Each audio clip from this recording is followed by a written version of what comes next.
제가 은혜 신학교 다닐 때 하루에 보통 성호를 한 70번 정도 긋는다고 말씀드렸죠. 제가 그 강의 끝나고 저도 반성했어요. 나도 먹을 때는 성호 긋는데 안 먹고는, 먹고 끝나고 난 다음에 안 글 때도 많았어, 나도. 근데 요즘 제가 생활이 변했어요. 어떻게 변했느냐면은 하여튼 먹을 때마다 성호를 긋는 거예요. 복분자, 요즘 복분자 나오잖아요. 우린 복분자 또 이것도 갈아서 먹거든요. 복분자 먹을 때도 성호 긋고, 오디 먹을 때도 성호 긋고, 하여튼 그런데요, 제가 요즘 뭐를 느꼈느냐면 성호를 하루 종일 그니까 뭐가 있느냐면 내 삶이 조금씩 거룩해지는 걸 느껴요. 그래서 여러분들도 아무 때나 그세요. 아무 때나. 예? 그러니까 일어나서부터 계속 긋는 거야. 드립다 그냥. 드립다 그니까 내가 조금 생활이요, 조금 거룩해지더라고요. 그래서 정말 성호를 긋는 거는 우리한테 참 중요한 것 같아요. 자, 자식들을 교육할 때 돈이 세상에서 최고라고 가르치지 말고 정직하게 돈 벌어서 그 돈으로 어려운 이웃을 돌보라는 이런 가르침을 가르치는 것이 여러분들 훌륭하게 자식들을 가르치는 거예요. 지금 전 세계 기준으로 볼 때 극심한 가난에 시달리는 사람을, 하루에 1달러 이하로 사는 사람을 극심한 가난에 시달리는 사람이라고 그럽니다. 그 다음에 하루 2달러로 사는 사람들은 보통 가난한 사람들이라 그래요. 하루에 2,000원 가지고 사는 사람들을, 3달러 이상 가지고 사는 사람들은 가난한 사람이라고 하지 않는데요. 그럼 3달러 이상이면, 3,000원 이상이면은 가난하지 않은 거예요. 그러니까 한 달에 90달러, 그러니까 우리나라 돈으로 10만 원 정도만 한 달을 가지고 있으면 가난하지 않다는 거예요. 근데 여러분들, 우리나라는 지금 어떻게 살죠? 우리나라 최저 생계비가 57만 원이에요. 그러니까 국가에서 저 사람은 도저히 돈 벌 수 있는 재능이 없는 사람이다, 능력이 없는 사람이다 에게 주는 돈이 57만 원이래요. 그럼 57만 원이면요, 아프리카의 어떤 부자보다도 잘 사는 사람이에요. 어떤 부자보다도. 그럼 아마 여기 지금 뭐 자식들이나 가족이 돈을 벌면은 보통 한 200~300만 원은 벌 거예요. 두 사람이 벌면은 한 400~500만 원은 벌 거예요. 300~400만 원 버는 사람들도 있을 거고. 물론 뭐 아르바이트 못하는, 저는요, 제가 평창에 있으면서요, 진짜 안타까운 건 뭐냐면요, 멀쩡한 애들 우리가 구하는데 없어요. 정말로. 아니 뭐 서울에는 실업자가 100만 명이니 200만 명이라는데 우리 평창은 정말로 젊은이가 없어요. 그래서 젊은이가 하나만 이력서만 넣으면요, 웬만하면 다 뽑아요. 웬만하면. 근데 그냥 이력서 넣는 사람이 50, 60살, 우리 집은 50, 60은 일을 못해요. 이게 일이 너무 힘들기 때문에. 근데 그냥 오겠다는 사람은 5, 60 이상한, 그냥 뼈가 안 좋고 허리가 안 좋고 이런 사람, 멀쩡한 젊은이들은 일을 안 하고. 참 그게 너무너무 안타까워요. 대한민국 사람들이요, 불행한 이유는 바로 돈 욕심 때문에 불행해요. 기도하는 거 보면은 자신의 욕심 충족하기 위해서 물질 축복 비는 사람들 많아요. 특별히 예수님한테 주님 집안채만 나 좀 어떻게 좀 생기게 해주십시오, 이렇게 기도하는 분들이 있는데요, 그 사람들 정말 답답해요. 예수님은요, 이 세상에 오셔서 집안채 없이 사셨어요. 아니 집안채 없이 사신 분한테 집안채 달라고 그러면은, 아니 그 예수님 주겠어요?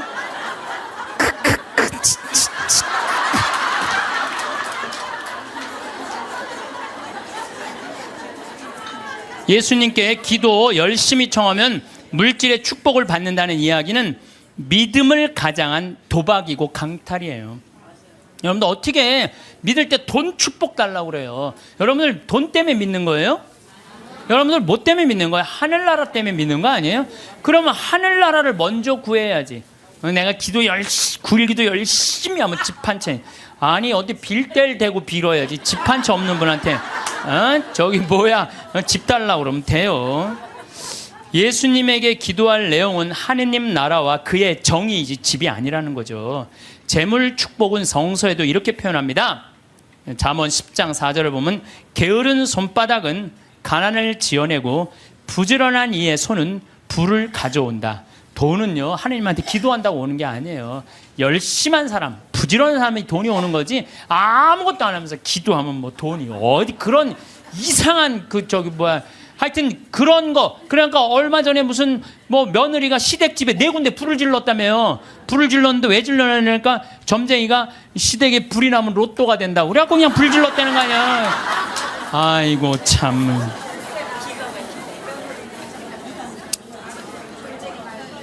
무엇 때문에 죽어라 돈을 버는지는 몰라도 욕심을 내도 돈을 벌어서 가치 있게 쓰려고 벌려는 목적보다는 무조건 돈만 벌려고 그러는 사람들 많아요. 무조건 돈만 모으려고 그러는 사람들 많아요. 내가 이 돈을 모아서 어디다 써야 되겠다는 분명한 목적이 있는 사람은요 지치지 않아요.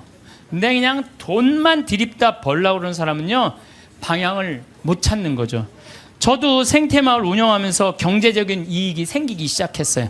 한 10년은 계속 쏟아붓었어요. 내 강사료, 내 책, CD 그냥 그야말로 정말 한 뭐 10억 이상 다 내 강사료는 다 쏟아넣었어요. 근데 요즘 이제 경제적인 이익이 생겼어요. 이제 안정이 돼갖고. 근데 내가 이제 돈이 생기니까 나도 이상해질 거 아니에요. 돈이 생기면 이상해지잖아요. 근데 저는 목적이 생겼어요. 목적은 뭐냐면은 아프리카에 잠비아의 자카란다 농장 꾸며주는 게 내 목적이에요. 우리 이제 뭐 평창에는 지금 마침 명동에 왔는데 여기 5층에 우리 프란시스코 전교 수녀님들 아프리카 봉사 가는 수녀님들 사무실에 올라갔어요. 내가 포크레인을 어떻게 할까? 근데 포크레인 그 A10이라고 이렇게 무한궤도 있는 큰 바가지 제대만한 바가지 있는 그걸 살라고 봤더니 2억이 든다는 거예요. 2억이. 근데 내가 2억 모아갖고 포크레인도 사고 트랙터도 사고 다 살라고 그랬는데 포크레인 사면 끝날 것 같아. 그래서 내가 포크레인 그 아는 사장한테 전화해갖고 나 이거 포크레인 중고 살라고 그러는데 어떻게 생각하느냐? 그랬더니 포크레인 사장이 그러더라고. 신부님 뭐하러 사냐고. 그거보다는 우리나라 거 포크레인을 택배로 보내면 된대요. 자기 포크레인을 택배로 보내서 자기가 내년에 한 달 동안 가서 싹 정리해주고 온대요. 그래서 방금 만나고 내려왔어. 명동에 왔더라고. 그 사장하고. 그런데 수녀님이 제일 큰 거라도 한 2천만 원이면 보낸다는 거예요. 그러니까 벌써 얼마를 절약한 거야? 한 1억 8천만 원 절약했잖아요. 이게 제가 그래서 항상 저는 이런 생각해. 계획은 인간이 완성은 하느님이. 예, 계획은 인간이 완성은 하느님. 제가 간장, 고추장, 청국장, 가루, 김치, 복분자, 오디 이거 파는 목적이 있어야 될 거 아니에요. 그동안은 건강한 먹을거리를 국민들한테 제공해 주겠다. 그래서 생태마을 들어갔는데 제공해 주다 보니까 뭐가 생겨? 이익이 생겨. 그럼 그 이익을 어떻게 한다? 써야 돼요. 그래서 지금 자카란다에 고아원, 병원, 농장 꾸미는데 쓰려고 길을 써요. 그러면은요 여러분들 딴 생각이 하나도 안 들어요. 딴 생각이. 돈을 가지고 어디다 쓸 줄 모르는 사람이 딴 생각하고 있는 거예요. 내가 이걸 어디다 주식에다 투자를 할까? 뭐를 할까? 땅을 살까? 이런 생각을 하는 거지. 그래서요 돈은 쌓아두면 썩는 거예요. 써야 돼요. 1 더하기 1은 2인데 1 더하기 1은 100이 되기를 바라는 게 대한민국 사람들 심보예요. 돈이요 내가 1,000만 원 더하기 1,000만 원은 2,000만 원이 돼야 되잖아요. 1,000만 원 더하기 1,000만 원은 1억이 되길 바라는 사람들 여기도 많아요. 여기도 많아요. 얼마 전에 판교 한 뭐 신도시 거기 뭐 로또라고 그랬잖아요. 그럼 내가 한 2억에 이제 아파트를 사뒀단 말이에요. 2억짜리를 사두고 10억 뛰게 바라는 사람들 많아요. 그렇죠? 1 더하기 1은 2인데 1 더하기 1은 10이라고 생각하는 거야. 근데 안 뛰었어. 지금 부동산 경기가 엉망이잖아요. 안 뛰었는데 나 2억 주고 샀는데 10억 되길 바라는 마음으로 샀는데 8억이 안 뛴 거 아니에요. 이 사람 이 생각을 하는 거 8억을 손해봤다고 생각을 하는 거예요. 8억을 손해봤다고 생각하니까 억울해요, 안 억울해요? 억울한 거야. 근데 문제는 뭐냐면 그 2억을 여기저기 돈을 끌어다가 산 거야. 그럼 이 사람 망해요, 안 망해요? 그래서 욕심이 망하는 거예요. 욕심 때문에 망하는 거예요. 도둑놈 심보가 많아요. 네? 아파트 다단계. 제가 항상 제일 경계하는 게 바로 다단계. 우리 교우들 가정방문 가면요 샴푸 100개 뭐 비누 100개 무슨 건강식품 막 100개씩 있는 집들 많아요. 그 뭐예요? 다 다단계 하는 집들이에요. 다 망하는 거, 다 망하는 거예요. 그게 욕심 때문에 망하죠. 성실하고 부지런한 사람들 안 망해요. 안 망하게 되겠어요. 돈을 벌려고 별별 짓을 다 해요. 나는 100조 규모의 중국과 컴퓨터 합작 회사했다고 뭐 또 70조 규모의 뭐 브라질 대륙 횡단 철도 추진한다면서 노인들한테 190억 돈 사기친 사기꾼이 있어요. 근데 거기에 들어간 사람들이 학교 교장 선생님들, 정말로 똑똑하다는 사람들이 다 사기당한 거예요. 근데 어떻게 사기를 당했나 보니까 100원짜리 주식을 사면 된대. 100원짜리 주식을 사면은 요게 6년 만에 이게 10만 원이 된다고. 이게 뛰면 그렇게 뛴다고. 그럼 이 사람은요 1 더하기 1은 2인데 1 더하기 1이 이게 1000이 되는 거야. 그냥 내가 생각을 하는 게 1억 투자하면 이게 100억이 벌려? 그럼 1억을 내는 거예요. 100억 생각하고. 그러니까 뭐 저런 거에 사기를 당할까? 그런데 사기를 당하더라고요. 뭐 때문에? 욕심이라는 요 악마 때문에요. 다 함정에 빠지는 거예요. 뭐 또 뭐 수원에서는 백화점 상품권 1000만 원 투자하면 매일 92만 원씩 주겠다고 사기를 쳐갖고 140억을 투자한 사람. 이 사람 저 사람 다 돈 끌어다가 다 투자하는 거예요. 여러분들 생각을, 나도 수원 사람이지만 수원 깍쟁이들이 사기당했다는 게 난 이해가 안 돼요. 수원 깍쟁이들이 사기당했. 아마 여러분들도 많을 거예요. 1000만 원을 내면 한 달에 90만 원씩 나와? 그럼 야, 한 달이면 다 나오네? 내는 거죠. 사기꾼들의 그 말에 다 넘어가는 거. 또 뭐 청와대 판검사들을 청와대가 뭐 판검사들이 보호하는 로얄 패밀리 클럽이라고 써서 2천억을 떼어먹은 사람도 있어요. 말도 안 되는 거에 사기당하는 건 다 여러분들은 뭐 때문에 그래? 욕심 때문에. 그 욕심이 나를 끌고 들어가는 거예요. 그러니까 제발 1 더하기 1은 2지 1 더하기 1은 100이 아니에요. 무슨 돈이 뭐 뻥튀기 과자에 넣어놓으면 뻥 하고 터져갖고 그냥 막 엄청나게, 요 뻥튀기 과자에 쌀 요만큼 넣잖아요. 나 뻥튀기 평창에서 뻥튀기 기계도 하거든요. 애들 오면은 그 요만한 쌀을 뻥튀기 기계에 넣어요. 그래갖고 막 1시간 정도 열을 가하면 뻥 하면 엄청나게 커지잖아요. 돈이 그렇게 되는데 돈은 절대 그렇지 않아요. 하나하나 쌓이는 거죠. 여러분들, 내가 정말 똑똑하진 않지만 내가 똑똑하지 않은 머리로 생각을 해봤어요. 여러분들 왜 사기를 당하느냐? 나라 경제가 3% 성장한다면요, 은행 이자는 3% 넘기가 힘들어요. 정기 적금을 넣어야 3.9%예요. 오늘 아침에 내가 라디오에서 들었어요. 정기 적금을 넣어야 3.9%예요. 그러면 그걸 3.9% 넣어봤자 1억 넣어봐야 30만 원, 40만 원 나오는 거야. 300만 원, 400만 원 나오는 거야. 1억 넣어야. 한 달에 30만 원 나오는 거야. 1억 넣어야. 그러니까 아유, 이 돈 갖고 뭘 해? 근데 어떤 사람이 살살살살 꼬셔요. 여기 펀드에 넣으면은 이게 한 20% 이익이 나와. 이게 너만 알아. 너만. 내가 아무한테도 안 알려주는 거야. 내가 너만 알고 있어. 이거 여기다 넣으면 20%. 1억에 20% 2천만 원이란 말이야. 그럼 한 달에 200만 원씩이면은 어때요? 할만하죠? 그래서 사기를 당하는 거예요. 그래서 국가 경제가 3% 성장이면요, 이자는 3% 넣기가 어려워요. 근데 만약에 15%, 20% 얻을 수 있다라고 말하고 다가오는 사람은요, 100% 사기꾼이라고 생각하면 돼요. 3% 이자에 3.5% 이거는 돼요. 근데 내가 20%까지 불려줄게. 100% 사기꾼이라고 생각하면 돼. 그런데 이렇게 듣고도 오늘 나가서 여기 말이야, 너만 알아, 너만 알아. 예. 그래? 넘어가는 거죠. 노름, 경마, 강원랜드 도박만 하지 않았어도요, 자녀들과 여행도 다니고 좋은 일도 하고 부부가 함께 여행하고 부모님한테 용돈 드리고 여유롭게 살 사람들 많아요. 근데 저 지금 경마장, 무슨 경정장, 무슨 뭐 전부 다 이 사람들 영혼 망가뜨리는 거예요. 정말 여러분들, 그런 거 뭐 재미로 가다가 인생 망치는 거예요. 재미로 가다가. 예. 그 귀중한 돈 제대로 한번 써보지도 못하고 공중에 날리는 사람들 많습니다. 아니 200억 있으면 뭐하러 강원랜드 갖고 그걸 그냥 날려요. 200억 가지고 고아원도 짓고 어려운 사람 장학재단도 설립하고 버려진 독거 노인들도 돌봤어요. 거기만 쭉 일주일에 돌아다녀도 그렇게 해도요, 인생 의미도 찾고 행복하고 삶의 보람도 느낄 거야. 200억을 날리고 나면, 그러니까 거기서 뛰어 죽는 사람 1년에 50명, 60명이 뛰어 죽는다는 거예요. 사기당하는 분들 다 이유가 있어요. 하루아침에 벼락부자시고 좀 욕심 가지고 있는 사람들, 지금 버는 수입보다 더 큰 수입을 벌 수 있다는 말에 현혹될 때, 그래서 전 대박이라는 단어를 싫어해요. 대박이 어디 있어요? 대박이.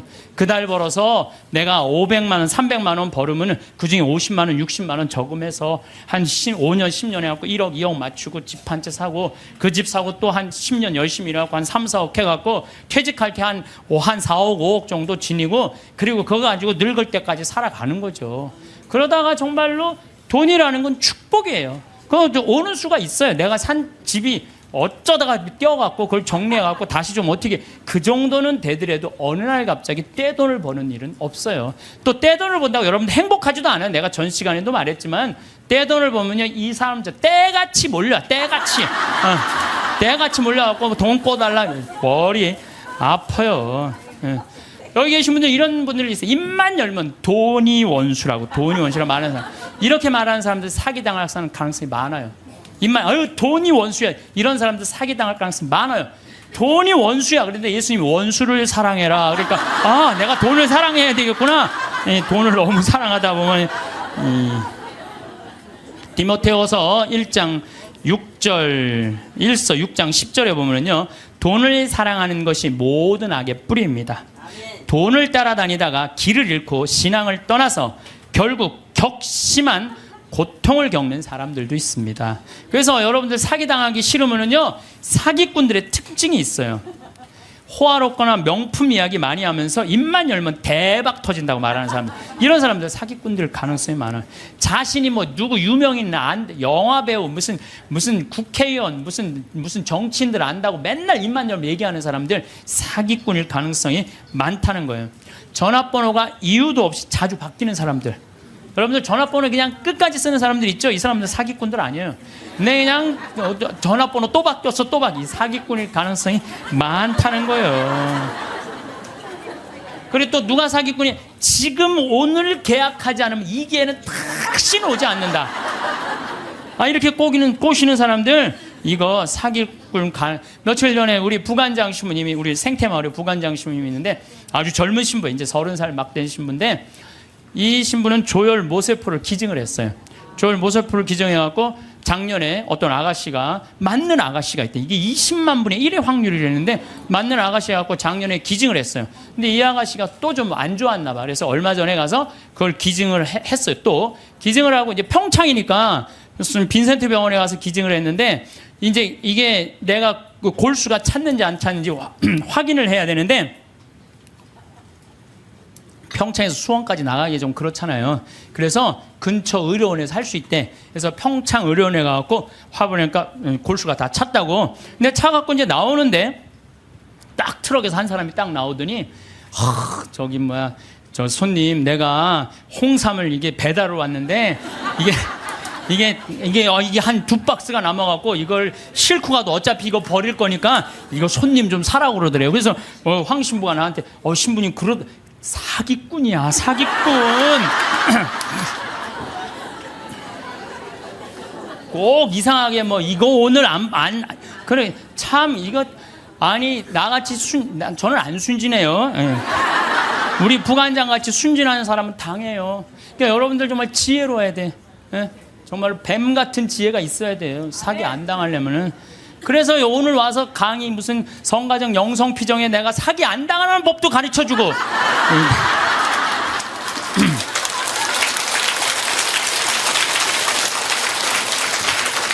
특별히 제가 부탁하고 싶은 게 있어요. 교우들끼리 돈거래하지 마세요.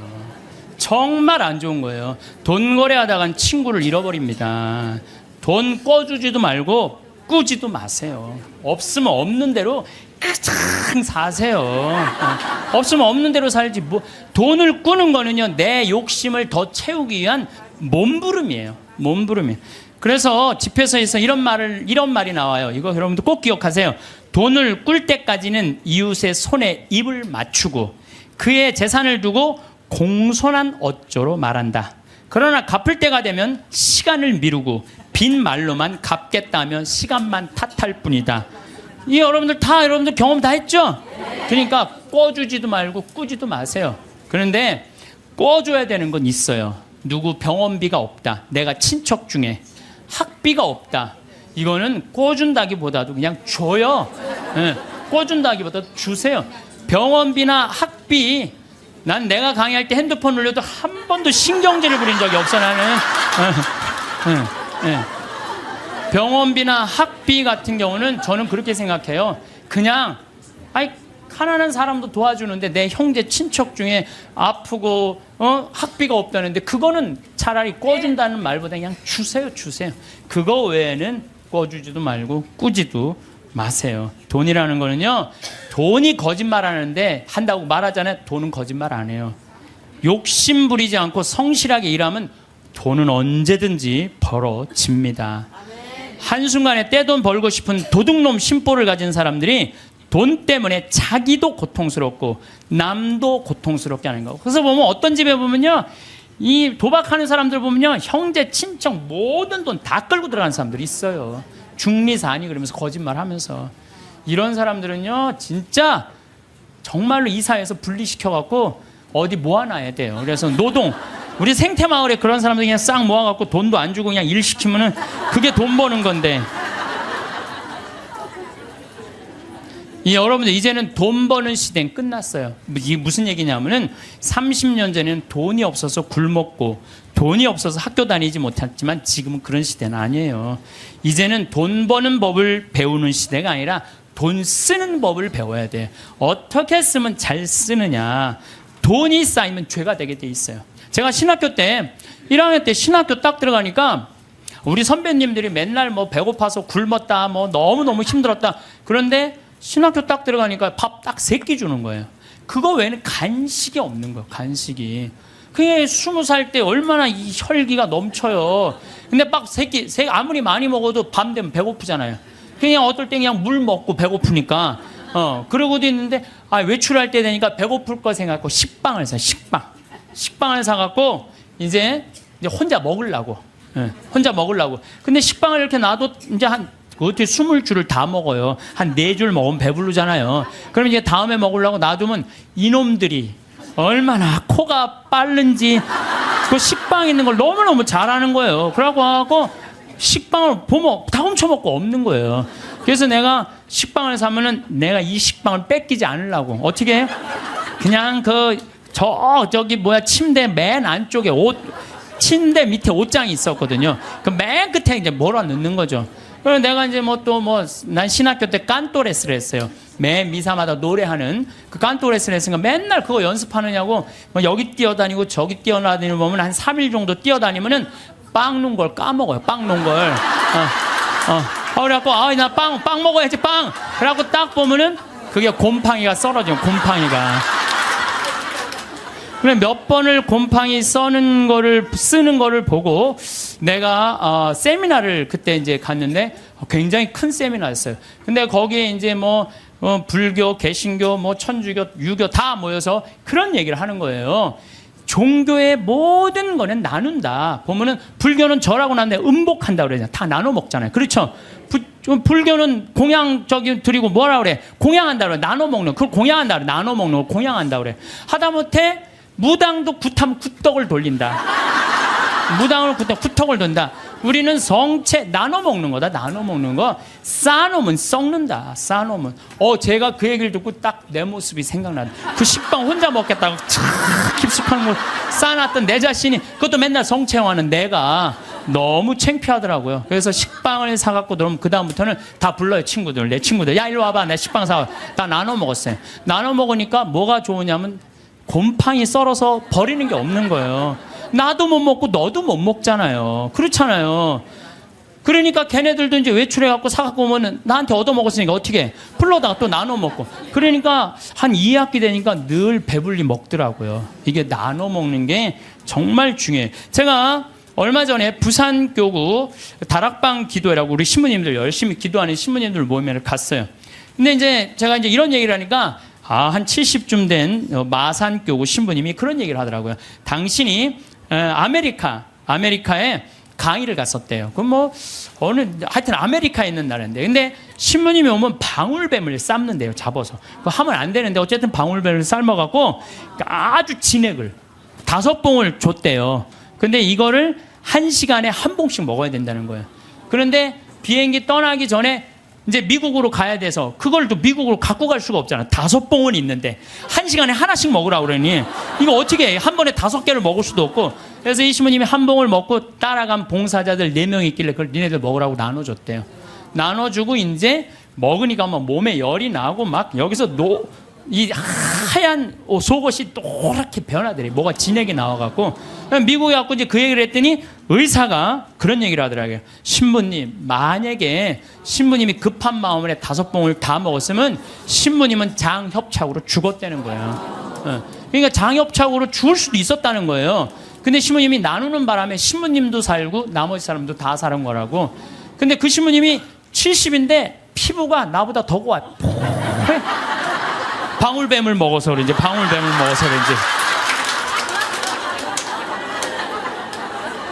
그리고 나눠 먹은 분들도 5년 동안 감기 한 번 안 걸렸다는 거예요.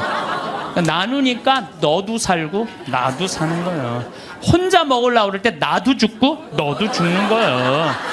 돈도 똑같아요. 나만 먹으려고 그냥 돈 감춰두잖아요. 그럼 나도 못 쓰고 너도 못 쓰면요 국가적으로도 손해요. 세금 내야 돼요. 이 나라에서 살면 세금 내야죠. 왜 떼어먹어 세금을. 특히 교회 안에 돈이 쌓이면 그 돈은 서로 뜯어먹으려고 모략과 모함이 난무합니다. 교회는요 돈이 생기는 대로 쌓아두지 말고 나눠야 돼. 제가 정말 생태마을 한 10년 동안 빚에 허석이다가 이제는 농산물도 잘 팔리고 피정도 많이 오고 해서 이젠 정말 편안해졌어요. 근데 저는 제 신념이 뭐냐면은 그 달에 번 건 그 달에 다 쓰자. 이게 내 신념이에요. 그래서 제가 막 이 강의 때 여러분들 돈 있으면 여행 다니라고 그러잖아요. 내가 여러 차례 얘기했지만 올해 2월 달에 처음으로 우리가 빚이 없었어요.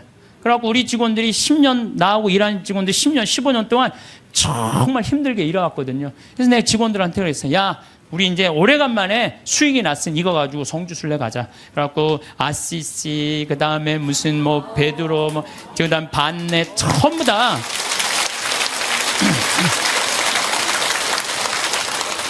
여러분들 돈은요 쓴 것만 내 돈이에요. 쓴 것만 내 돈. 여기 계신 분들 재산이 100억 있어. 근데 하나도 안 썼어. 그분은요 거지예요, 거지. 하나도 안 썼으면. 근데 재산이 100억 있어. 근데 그 100억을 가지고 여행도 다니고 맛있는 것도 먹으러 다니고 또 가난한 사람도 도와주고 어려운 아프리카 우리 잠비아도 1000만 원 기증하고 이 쓴 것만 내 돈이에요. 쓴 것만. 내가 본당 신부할 때도 정말로 부자들 많았어요. 근데 그 부자들 한 푼도 안 써. 그러면은 어떻게 이렇게 없어 보이는지. 없어 보여요. 한 푼도 안 쓰는 부자는요 없어 보여요. 근데 정말로 부자면서도 때 따라 철 따라 신부님 이거 필요하실 때 쓰세요. 이거 어려운데 도와주세요. 신부님 이번에 사업. 그 사람들은요 정말 있어 보이더라고요. 있어 보여. 돈은 우리 인생을 행복하게 해주는 도구지 목적이 아니에요. 우리나라에 1971년 3월 11일 날 76세로 세상을 떠난 유일양행의 설립자인 유일한 박사님은요 모든 재산을 공익단체 다 기부했어요. 그리고 주식조차도 직원들한테 다 나눠줬어요. 정말로 멋있는 분이죠. 정말로 기업가의 모습을 보여준 거예요. 또 그 딸도 미국에 가서 전 재산 떠나면서 세상에 다 기부하고 세상 떠났어. 딸도. 아버지가 그러니까 딸도 그러는 거예요. 아버지가 그러니까. 카네기도 전 재산 기부했고 2,500곳에 도서관을 져줬어요. 카네기. 그리고 워렌 버핏, 빌 게이츠 걔네들 둘이 낸 게 1,000억 달러예요. 1,000억 달러. 둘이 낸 게. 다 내는 거죠. 다. 왜? 그 사람들은 누구를 상대해서 돈 벌었다고 생각해? 자기네들 국민을. 그러니까 미국 갑부들은 보면요 다 미국에 가보면요 그 부자들이 다 기증하고 갖고 몇백억 몇천억씩 그걸로 사회가 건강하게 돌아가는 거예요.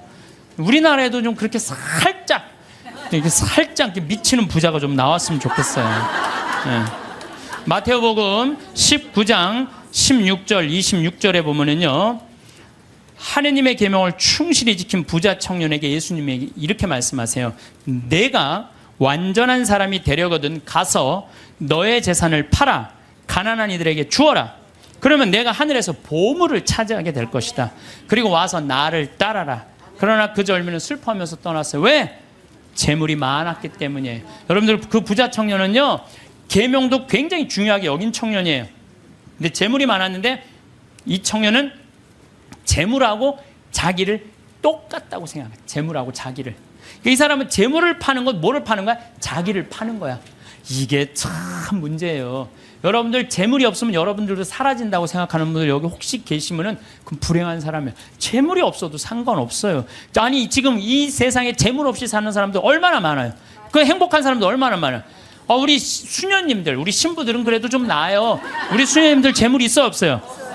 그 수녀님들은 어디 버스 타고 가는데도 돈 받아갖고 해요. 그래도 행복한 수녀님들 많아요. 돈이 우리 존재가 돈하고 똑같아서는 안 돼요. 돈이 많으면 존재가 충만하고 돈이 없으면 존재가 없는 거. 이 병을 우리가 고쳐야 돼. 그래서 그 젊은이는 재물과 존재를 같이 여겼기 때문에 재물을 팔 수 없었던 거죠. 5,000명을 먹인 기적 이야기 가운데 누가 가장 행복했을까요? 5,000명을 먹인 예수님이 행복했을까요? 물고기 2마리 빵 5개 기증한 소년이 행복했을까요? 아니에요. 제일 행복한 사람은요, 그 5,000명한테 나눠준 제자들이에요. 신나지 않았겠어요? 여러분들 한번 생각해봐. 내가 여러분들한테 돈을 한 10억 정도 들어갖고 한 1,000만 원씩 줬어, 여러분들한테. 그래갖고 여러분들 좀 어려운 데 가서 도와주세요. 그래갖고 내가 한 1,000만 원짜리 10개를 가지고 여러분들이 10명이 쫙 나가서 도와줄 때 여러분들 신날 것 같아, 안 신날 것 같아? 내 돈도 아닌데. 내 돈도 아닌데 나눠주는 게, 가난한 이웃한테 나눠주는 게 얼마나 좋아요. 나는 여기서 제일 행복한 사람들은 제자들이라고 생각해요. 여러분들이 하느님이 여러분들한테 지금 재물을 맡겼어요. 어떤 분은 10억을 맡긴 분도 있고, 어떤 사람은 1억을 맡긴 분도 있고, 어떤 사람은 100억을 맡긴 분이 있어. 왜 맡겼어요? 나눠주라고 맡긴 거예요. 나눠주라고. 나눠주라고 맡겼으면 나눠야 될 거 아니야. 근데 안 나눠. 끝까지 쥐고 있다. 그냥 죽어. 그럼 그냥 자식이 네가 나누냐 내가 나누냐 싸워서 원수돼서 안 만나고. 그러지 말자는 거예요. 우리 대한민국 사회가 이제 건강하려면 어떻게 해야 돼? 나눠야 돼요.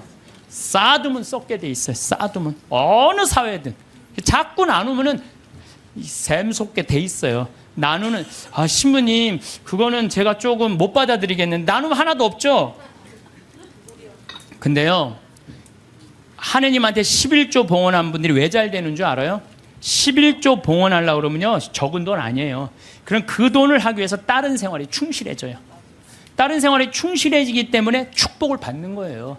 나누는 사람들은요, 생각이 건강하기 때문에요, 사기도 안 당하고 유혹도 안 당해요. 그렇기 때문에 그런 분들은 재물 관리도 잘 할 수 있는 거예요. 그래서 한 건강한 쪽으로. 자, 모세의 10계명, 아론의 황금 송아지 가운데 여러분도 어느 걸 택할 거예요? 모세의 10계명을 택할 거예요? 아론의 황금 송아지를 택할 거예요? 10계명? 자, 근데 강의를 들어보면 또 생각이 좀 달라질 거예요. 모세가 10계명을 받으러 시나이 산으로 올라갔어요. 올라갔는데 불안해. 이제 이집트에서 탈출해서 왔단 말이야. 근데 시나이에 가보면요, 아무것도 없어요. 좀 사막이야, 사막. 전부 돌산이고. 시나이 산도 완전히 돌산이야, 돌산. 근데 모세는 사라졌는데 먹을 건 아무것도 없고 불안하잖아요. 이게 어떻게 하지? 어떻게 하면 좋을까? 고민을 하고 있는데 사람들이, 아니 모세는 안 보이고 우린 불안하다. 우리 그냥 모아갖고 우리 황금송아지 만들자. 그래? 황금송아지? 그래, 좋다. 황금송아지 만들자. 근데 당시에 유대라는 땅, 시나이라는 땅은요, 척박하게 이를 데 없었어요. 그 척박한 땅을 가르려면 누가 있어야 돼? 소가 있어야 돼요. 소가 없으면 농사 못 져요. 소가 없으면. 소가 쟁기로 이랑과 고랑을 만들어 줘야 돼요. 그래서 이랑이 높아야 돼. 이랑이 높아야지 씨를 이렇게 넣으면은 그 씨들이 바람에 잘하고, 고랑이 있어야지 물도 잘 빠지고. 그러니까 그걸 사람 손으로 하려면 농사 못 져요. 그러니까 이스라엘 사람들에게 있어서 소는 그냥 소가 아니에요. 이건 생명하고 똑같은 거예요. 그리고 그냥 소예요? 뼈 주지, 우유 주지, 고기 주지, 가죽 주지. 그러니까 이 황금 송아지, 우리가 그냥 생각하는 그런 송아지가 아니에요. 이 사람들한테는 모든 걸 다 주는 거예요. 그러니까 황금 송아지를 딱 하면 마음이 놓여 안 놓여? 놓이잖아요. 저게 우리를 먹여 살리는 거예요. 십계명 무슨 십계명이 밥 먹여줘. 그래갖고 그냥 이 십계명 그냥 다 때려치고 그냥 황금 송아지 속에서 그냥 제가 이 고추 농사를 지면은요 많은 사람들이 저한테 그래요. 시면 어떻게 농약을 안 치고 어떻게 고추 농사를 짓느냐고. 돼요. 왜냐하면은요 이 고랑이 보통 우리 농사 짓는 분들 고랑이 20cm도 안 돼요. 근데 우리는 거의 50cm 정도 넓어요. 고랑이. 이랑도 높고. 이게 50cm 넓으면은요, 아이고, 저게 무슨 농사야? 그럴 것 같은데요. 고랑이 넓으면요, 바람이 잘 통해요. 바람이 잘 통하면 병이 안 들어. 역병 뭐 이런 거 안 들어요. 그런데 보면은 바닥바닥해. 그러니까 처음에 우리 저기 도돈리, 응암리 주민들이 신부님 그렇게 해서 농사를 어떻게 짓느냐고. 근데 놀라운 거는요, 이 고추가 열릴 때 보면요, 이 대가 견디질 못해요. 너무 많이 열려갖고. 그래서 제가 그걸 보면서 농사도 욕심 부리면 안 돼요. 그리고 내가 정말 놀라운 거는 감 있잖아요. 감이요, 5월 달만 되면은요, 이렇게 자라다가요, 그 애를 다 조절을 자기네들 느껴요. 그래갖고 올해는 좀 많이 괜찮을 것 같다. 그러면 그런데 올해는 좀 날이 좀 현찮을 것 같다. 감이 다 알아요. 그래갖고 다 떨어뜨려요. 보면은 5월달에 가면 감 조그만 거 다 떨어져 있어요. 감 하시는 분들 아시죠? 그 왜냐면 자기가 조절하는 거야. 그러면은 감이 아주 튼실하게 열리는 거야. 아니 우리 지금 토마토 하고 있지만 토마토 이거 꽃을 안 따주잖아요. 조그맣게 열리고 커지지는 않아요. 그러니까 뭔가 포기를 해야 돼요. 포기를 해야 돼. 그러니까 이랑 고랑 어쨌든 이 사람들은 그 이랑과 고랑을 만들어주는 누가 고마워? 황금 송아지가 고마운 거예요. 여러분들 여기 계신 분들 십계명보다는 황금 송아지, 집에 가보면 황금 송아지 한 마리씩 다, 아니 집에는 없어도 머릿속에 황금 송아지 있는 분들 많아요. 근데요 계명을 택할 것이냐 황금 송아지를 택할 것이냐, 이건 여러분들 잘 생각해야 돼요. 황금 송아지는 세상이에요. 계명은 하느님이고, 내가 뭘 붙잡고 살 것이냐. 하느님 붙잡고 산다고 돈 축복 안 받는 거 아니야. 제가 말씀드렸지만 정말로 하느님 뜻대로 살아가면 이 사람들 재물 쌓여요. 이 사람이 사기를 당하겠어요? 엄한 짓을 하겠어요? 성실하게 살면 돈 쌓여요. 다 엎어지는 건 다 1 더하기 1은 100이라고 믿는 사람들이 다 엎어지는 거지, 1 더하기 1은 2라고 생각하는 사람들은 안 엎어집니다. 예, 망하지 않아요. 예.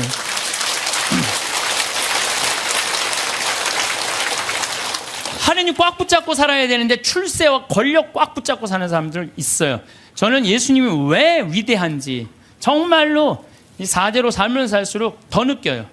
예수님은 이 세상에 오셔서 절대 권력을 추구하지 않으세요. 나는 섬김을 받으러 온 것이 아니라 섬기러 왔다. 이 말씀이야말로 우리 인간이라면 누구나 다 가슴 깊어야 새겨야 할 말씀이에요. 권력은 섬기기 위한 도구인데 권력을 쥔 사람들이 안 섬기려고 그래요. 막 권력을 휘둘르죠. 위장 전입하고 자식 대학 군대 안 가게 하고, 또 대학도 마찬가지야. 무슨 국제중학교 이런 데 애 머리도 안 되는데 막 들이밀고, 이게 다 돈과 권력으로 부리는 횡패. 지난번에도 말씀드렸지만 우리나라 대통령들 최고 권력 가진 사람들 어떻게 됐어요? 불행하게 죽거나 감옥에 가거나 가족이 감옥에 가거나 그래요. 그러잖아요. 권력이 뭐가 좋아요. 그래서 여러분들 가운데서도 정말로 권력처럼 무상한 게 없어요. 권력을 쥐고 있을 때만 좋지, 권력에서 밀려나면은요 비참하고 심지어는 모욕과 보복까지 당하는 게 권력이에요. 요즘 나는 그 전두환 무슨 국회법 통과되는 거 보면서 권력이라는 게 참 무상하구나. 저 전두환이라는 저 대통령이 얼마나 정말로 기가 막힌 권력을 가졌어요. 근데 지금은 모든 국회의원들이 다 10년 연장하자, 뺏자. 그게 권력이라는 게 이렇게 무상한 거예요. 권력을 꽉 잡고 사는 것보다 하느님 꽉 잡고 사는 게 훨씬 더 낫습니다.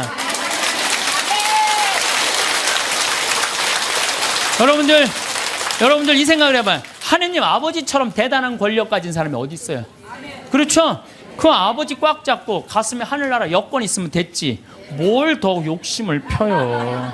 밥 새끼 얻어먹으면 됐지. 예. 여러분들 고통스러운 거는 왜 내가 나한테 돈이 없을까? 내가 돈이 있으면 정말로 멋지게 살아볼 텐데 돈 없어도요 멋지게 살아요. 마음이 건강하고 생각이 바른 사람은요 돈 없어도 건강히 살아요. 근데 이 정신이 썩은 사람은요 100억을 갖다 줘, 1000억을 갖다 줘, 다 소용없어요. 다 소용없어요. 그래서 뭐가 우리 마음 안에는 하느님의 계명이 있어야지 황금 송아지가 있으면 안 돼요. 그래서 오늘 여러분들 마음 안에 혹시 내가 지금 나를 괴롭히는 건 뭐 때문이야? 황금 송아지가 날 지금 끊임없이 그 뿔이 내 가슴을 받는데도 그래도 좋아. 나는 황금 송아지 뿔에 받쳐도 좋아. 나는 죽어도 좋아. 그러시지 마시기를 정말로 바라겠습니다. 저는 나중에 하느님 앞에 갔을 때 너 어떻게 살아왔느냐? 저 대통령인데요. 너 어떻게 살아왔는데? 나 신부였는데 너 어떻게 살아왔는데? 나 장관이었는데요. 너 어떻게 살았는데? 나 구역장이었는데 너 어떻게 살아왔느냐? 뭐 어떻게 살아요? 너 어떻게 살아왔는데? 저는요 하느님 장관도 아니고 대통령도 아니고 신부도 아니었는데요. 가난하고 헐벗고 불쌍하고 감옥에 갇히고 병들고 목마른 사람들한테 물 한 잔 나눠주려고 노력을 하고 살았어요. 너 하늘나라. 베드로 성인이 너 하늘나라. 저는 장관인데요. 전 대통령인데요. 전 신부인데요. 계속 시험에 계속 떨어지는 거예요. 마태복음 25장만 읽어보면요. 우리가 하늘나라를 어떻게 통과하는지 너무너무 잘 써 있어요. 그래서 여러분들 마지막 날 하늘나라 여행 떠날 때 쫙 여권 내놓고 이 은행 통장 잔고 뭐 어떤 잔고가 필요해? 어렵고 가난하고 불쌍한 사람한테 도와준 잔고를 하나님한테 내놓으시기를 바라겠습니다. 세월의 강물은 쉼없이 흐르고 우리는 그 강변에 앉아 지나온 삶을 돌아봅니다. 뜨거운 여름날의 열정, 가을날의 풍성함, 그리고 겨울날의 고요함까지 우리 각자의 삶은 참으로 다채로운 이야기를 담고 있습니다. 봄날의 설렘과 희망, 여름의 역동적인 에너지, 가을의 성숙한 결실, 겨울의 깊은 성찰까지 사계절이 순환하듯 우리의 인생도 끊임없이 변화하고 성장해 왔습니다. 돌이켜보면 청춘의 시절에는 모든 것이 가능할 것만 같았습니다. 세상을 향한 무한한 열정과 꿈으로 가득했던 그 시절, 우리는 높은 산을 오르듯 목표를 향해 달려갔습니다. 때로는 넘어지고 상처받기도 했지만 그럴 때마다 다시 일어서는 힘을 찾았습니다. 중년의 시기에는 가정을 이루고 책임을 져야 하는 무게를 느꼈습니다. 어깨 위의 짐이 무거워질수록 우리는 더욱 단단해졌고 삶의 현실과 마주하며 진정한 성숙을 배워갔습니다. 이제 우리는 삶의 지혜가 깊어지는 시기에 서 있습니다. 과거를 돌아보며 미래를 내다볼 수 있는 특별한 자리에 있습니다. 이 시기에 돈과 나눔, 그리고 삶의 참된 가치에 대해 함께 생각해보는 시간을 갖습니다. 우리는 살면서 돈을 벌기 위해 참으로 애썼습니다. 이른 새벽부터 늦은 밤까지 일하며 자녀들을 키우고 가정을 이루며 더 나은 삶을 위해 부지런히 노력했습니다. 그 과정에서 우리는 수많은 시련을 겪었고 때로는 좌절하기도 했지만 결국 오늘의 우리를 만들어낸 소중한 경험들이었습니다. 돈은 분명 우리 삶의 많은 부분을 편리하게 만들어 주었습니다. 따뜻한 집에서 가족과 함께 저녁을 먹고 아이들에게 좋은 교육 기회를 제공하며 아플 때 치료받을 수 있게 해주었습니다. 또한 꿈꾸던 여행을 떠나고 소중한 사람들과 의미 있는 시간을 보낼 수 있게 해주었습니다. 이처럼 돈은 우리가 원하는 삶을 살아갈 수 있게 해주는 중요한 도구였습니다. 하지만 때로는 돈이 우리의 마음을 흔들고 눈을 가리기도 했습니다. 더 많이 가지려는 욕심 때문에 마음의 평화를 잃었던 순간도 있었을 것입니다. 남과 비교하며 부족함을 느끼고 불안과 초조함에 시달렸던 밤들도 있었습니다. 돈을 위해 소중한 관계를 소홀히 하거나 건강을 잃어버린 경험도 있을 것입니다. 그런 순간들을 통해 우리는 깨달았습니다. 돈이 삶의 전부가 될 수는 없다는 것을. 진정으로 중요한 것은 돈의 양이 아니라 그 돈을 어떻게 바라보고 어떻게 사용하는가에 있습니다. 돈은 그저 도구일 뿐입니다. 망치가 집을 짓는 도구이듯 돈은 삶을 풍요롭게 하는 도구입니다. 우리가 인생의 목표를 세우고 그 목표를 향해 나아갈 때 돈은 유용한 수단이 됩니다. 하지만 돈 자체가 목적이 되어버리면 우리는 길을 잃고 맙니다. 단순히 많이 모으는 것에 그치지 않고 어떤 의미를 부여하느냐에 따라 돈의 가치는 달라집니다. 가족의 행복을 위해 모은 돈, 꿈을 실현하기 위해 저축한 돈, 어려운 이웃을 돕기 위해 준비한 돈은 모두 다른 의미와 가치를 갖습니다. 부지런함과 성실함으로 얻은 돈은 그 자체로 고귀한 땀의 결실입니다. 정직한 노동으로 벌어들인 수입은 우리의 존재 가치를 증명하는 상징이기도 합니다. 이 세상의 모든 것은 홀로 존재하지 않습니다. 나무는 흙과 물, 햇빛과 바람의 도움으로 자라고 강은 무수한 물줄기가 모여 이루어집니다. 우리 역시 주변의 도움과 나눔 속에서 성장하고 살아왔습니다. 부모님의 사랑, 선생님의 가르침, 친구들의 우정, 동료들의 협력, 그리고 수많은 이름 모를 사람들의 배려와 선의 속에서 오늘의 우리가 있습니다. 돈 또한 그렇습니다. 움켜쥐고만 있으면 결국 썩어버리는 것이 돈입니다. 마치 흐르지 않는 물이 고여 썩는 것과 같습니다. 생명력 있는 물은 끊임없이 흐르며 새로움을 만들어냅니다. 돈도 마찬가지로 흘려보낼 때 비로소 그 진정한 가치를 발휘합니다. 순환하는 돈은 경제를 활성화시키고 일자리를 만들며 사회 전체의 발전에 기여합니다. 나눔을 통해 돈은 새로운 생명을 얻고 더 큰 기쁨과 행복으로 되돌아옵니다. 어려운 이웃에게 건넨 작은 도움이 그들의 삶에 희망을 불러일으키고 그 기쁨이 다시 우리에게 따뜻한 감동으로 돌아옵니다. 교육에 투자한 돈은 미래의 인재를 키우고 문화와 예술에 쓴 돈은 사회를 더욱 풍요롭게 만듭니다. 환경 보호를 위해 사용한 돈은 우리 후손들에게 더 나은 세상을 물려주는 투자가 됩니다. 우리가 가진 것을 기꺼이 나눌 때 그것은 비로소 우리 자신의 것이 됩니다. 독점하려 할 때는 오히려 그것에 얽매이게 되지만 나누어 줄 때는 진정한 자유를 얻게 됩니다. 움켜쥔 주먹 안의 것은 보이지 않지만 펼친 손바닥 위의 것은 모두가 볼 수 있고 함께 누릴 수 있습니다. 나눔은 단순히 물질을 나누는 행위를 넘어섭니다. 그것은 따뜻한 마음을 전하고 서로에게 희망을 불어넣는 숭고한 행위입니다. 때로는 돈이 아닌 시간을 나누고, 때로는 지식과 경험을 나누며, 때로는 위로와 격려의 말 한마디를 나누는 것도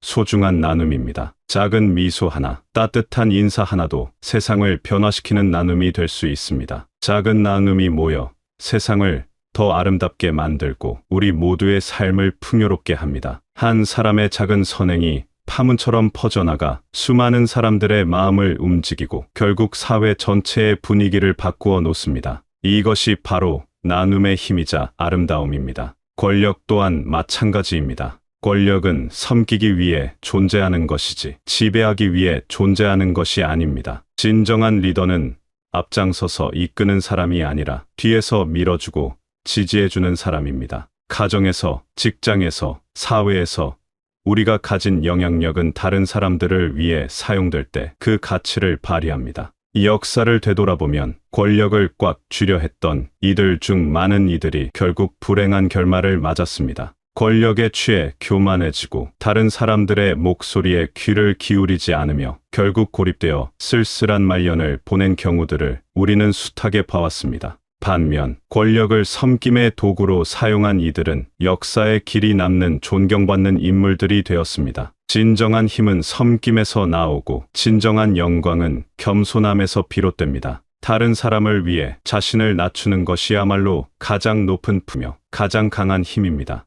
어머니가 자식을 위해 희생하는 사랑, 스승이 제자를 위해 헌신하는 마음, 리더가 구성원들을 위해 봉사하는 자세, 이 모든 것들이 진정한 권력의 모습입니다. 우리는 이제 더 이상 세상의 명예나 권력에 연연할 필요가 없습니다. 젊었을 때는 인정받고 싶어 하고 성공하고 싶어 했지만 이제는 그런 욕망들로부터 자유로워질 수 있습니다. 우리의 삶은 이미 그 자체로 충분히 고귀하고 아름답습니다. 살아온 세월 자체가 우리의 가장 큰 자산이며 쌓아온 경험과 지혜가 우리의 진정한 보물입니다. 지금 우리가 서 있는 이 자리에서 우리는 물질적 풍요가 아닌 마음의 풍요를 추구해야 합니다. 물질적 풍요는 외부의 조건에 의존하지만 마음의 풍요는 우리 내면에서 나오는 것입니다. 아무리 많은 재산을 가져도 마음이 가난하면 진정한 행복을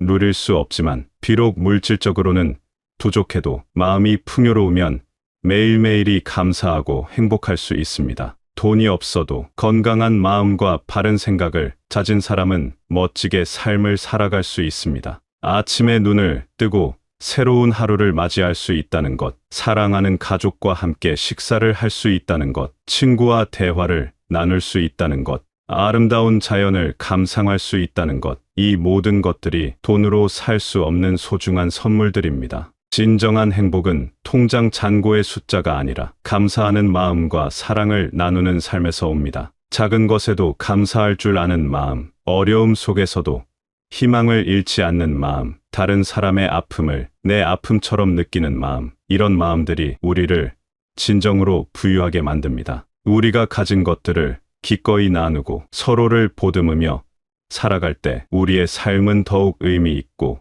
아름다워집니다. 혼자서는 할 수 없는 일들도 함께하면 가능해지고, 혼자서는 견디기 어려운 시련들도 함께하면 이겨낼 수 있습니다. 나눔과 협력, 배려와 사랑이 있는 공동체에서 우리는 진정한 풍요로움을 경험할 수 있습니다. 사랑하는 이들이여, 우리는 모두 삶이라는 큰 여정을 함께하고 있습니다. 이 여정은 때로는 평탄한 길이었고 때로는 험난한 산길이었습니다. 맑은 날도 있었고 비바람 치는 날도 있었습니다. 웃음과 기쁨으로 가득했던 순간들도 있었고 눈물과 아픔으로 힘들었던 시간들도 있었습니다. 때로는 길을 잃은 듯 막막하게 느껴질 때도 있을 것입니다. 앞이 보이지 않아 두렵고 어디로 가야 할지 모르겠어서 불안할 때도 있을 것입니다. 그런 순간들은 누구에게나 있는 자연스러운 경험입니다. 중요한 것은 그런 어려움 속에서도 포기하지 않고 계속 걸어가는 것입니다. 하지만